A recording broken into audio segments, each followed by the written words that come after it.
ওলের ডাঁটা, কাঁঠালের বীজও ভালো সেদ্ধ হয়ে যেত। ওলের ডাঁটা ভালো করে সেদ্ধ করে নিয়েছি, তেল গরম করে নিয়েছি।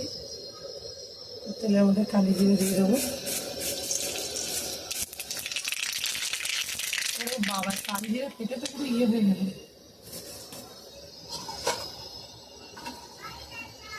কালি জিরেটা দেখুন ভালো করে ফেটে গেছে, কি সুন্দর ছেড়ে গেছে। এবার ওলের ডাঁটাগুলো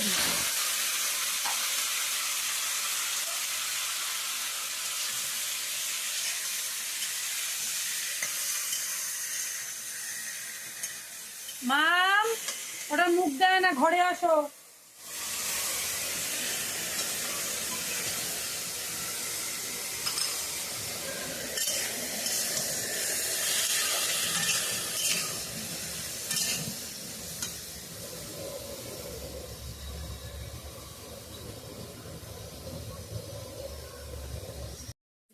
হলুদ দিয়ে দেবো,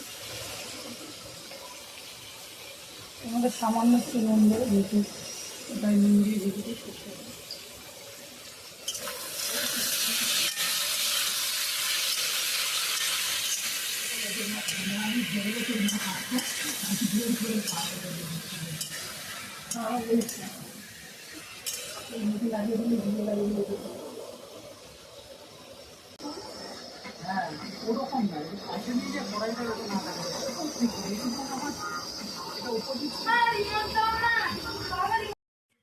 এত সুন্দর সুন্দর রান্না আপনারা রোজ পাবেন।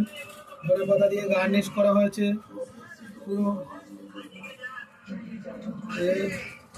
কচু, যেটাকে বলে ওল কচুর ডাঁট রান্না, পুরো কাঁঠালের বীজ দিয়ে। আপনারা কিন্তু সাবস্ক্রাইব করছেন না, সাবস্ক্রাইব না করলে আমরা আরও ভালো ভিডিও, আরও পুরনো পুরনো রান্না আপনাদের সামনে দেখাবো।